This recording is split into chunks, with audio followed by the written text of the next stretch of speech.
Alright, so here's an interesting idea.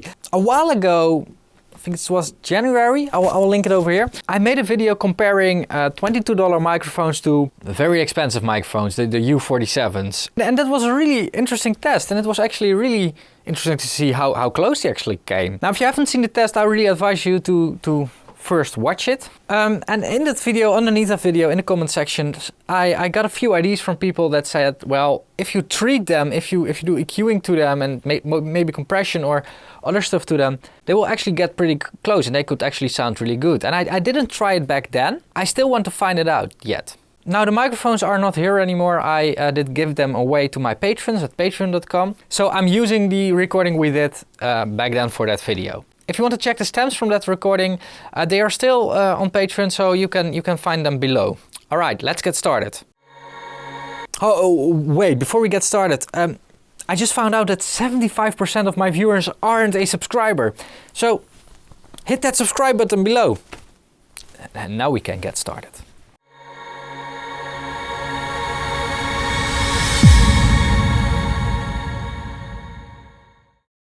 So the first thing that I want to try is actually a bit unfair, but I still want to try it and want to show it to you guys. And that is using the FabFilter ProQ and using that match EQ function in it. Now the reason why this is unfair is, well, quite obvious. Because you also need a source. You need a source to match it on, and I can match it to the U47, which if you are recording with cheap microphones, you probably don't have. It works pretty easy. Got the session over here. These are the U47s. I made them in a group, so let's put the ProQ on there, and then also put the ProQ on the cheap microphones, the Zingyou microphones. I'm calling them cheap, yeah, because they are. And then select U as the sidechain input, and it gets it directly from the plugin. It's got inter-plugin communication or whatever witchcraft that is. So right now when I press play, I can see, let me lower the volume, I can see not only in the gray the cheap recording, but in the red I can see how the U47 looks. Now what I can do now is press EQ match and tell it to match to the U. And now you can see that it is trying to draw a curve.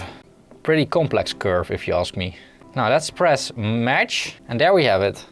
Of course, we can now decide to put as many bands on here as we want. Let's not make it too complicated. I think this looks pretty good. Yeah, okay. This looks interesting, like it's almost like a cam filter or something. It's really interesting how these bands are spaced. Let's first listen to the U47s on solo.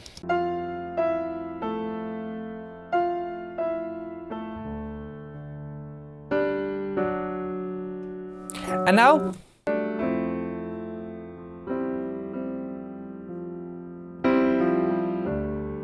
that's not bad. That's really not bad. But there's still some.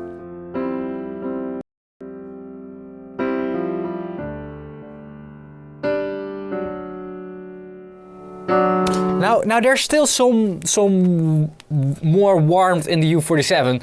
Which is of course logical. I mean, what do you expect? I mean, the price difference is too big. But still, you can get even closer with this technique. Now, this is an unfair technique because, well, if you could use this technique, that would mean that you have also recorded the exact same sound, exact same setting, and the exact same distance from the instrument, except with very good microphones. Then you could also use those microphones.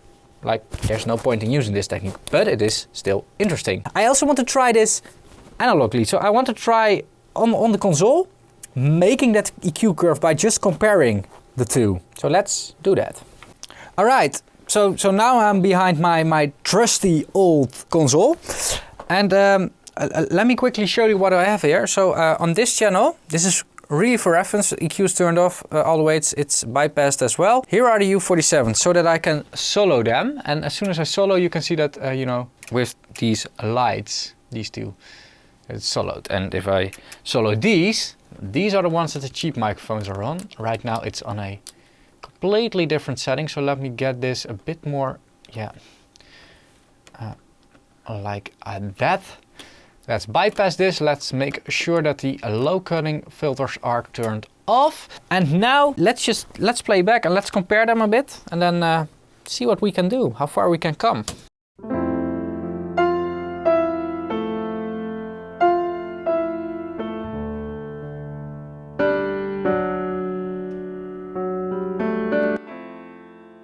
Oh wait, volume. That's the first thing you want to match, volume.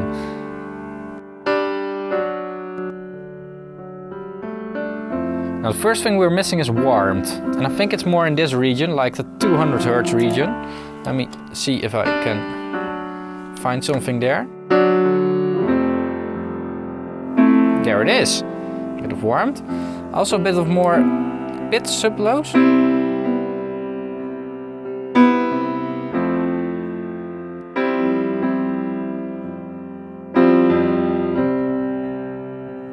Still not really yet, but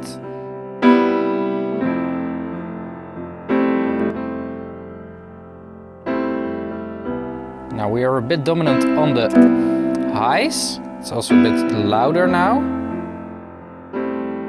So let's cut around 2 kHz and play it again.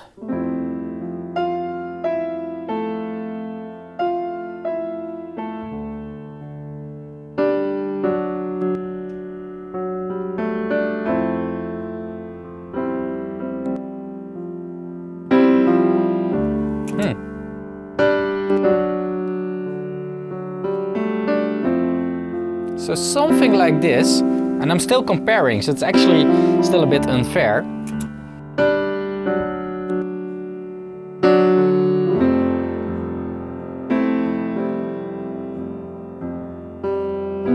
So yeah, if we compare this, if I remove the bypass, then we actually can get a really interesting sound from it. Like,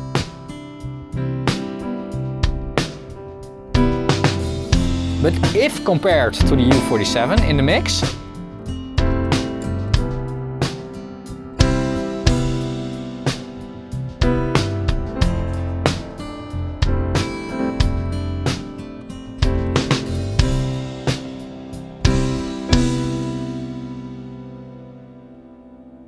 so that's interesting, and we can't really match that sound. I was expecting that, of course. Now the reason why we could get close but not like fully match the sound, although it was pretty impressive. You know, there are a lot more reasons why a microphone sounds like a microphone. I mean, how the capsule is made, how big the gap between the capsule is, how thick the membrane is, the circuit behind it, because we're both condenser microphones. There's an amplifier circuit behind it, and there's a voltage on the capsule, and how all that is constructed. And that's not only an EQing thing, that could be distortion, that could be transient response, which is something I didn't even think about checking or comparing.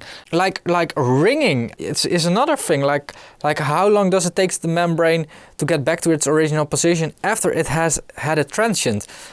Distortion, there's a certain distortion in the tubes in the U47, there's a certain distortion in the transistor circuit that was driving the Zingyou microphones, the cheap ones. So there are a lot of parameters why a microphone sounds like a certain microphone.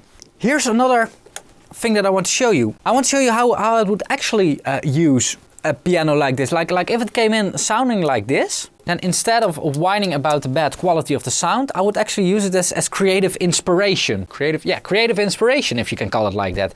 And you know, be creative with that. So if a piano sounds like this, let me solo it again. Like, what can we make from this? Like we can also do like make it even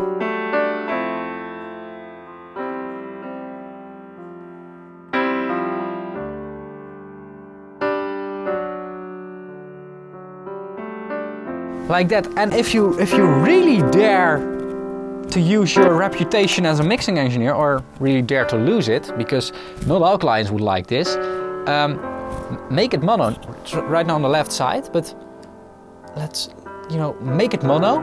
And what I personally would do is run it through the LTAC over there.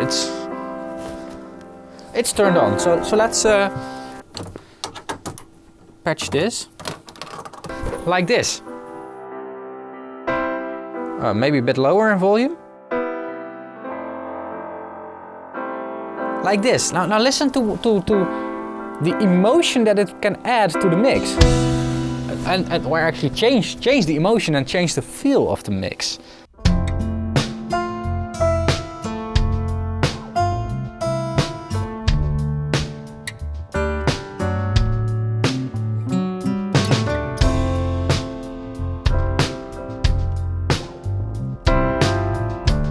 You can even go fully Beatles with it and pan it to one side or something.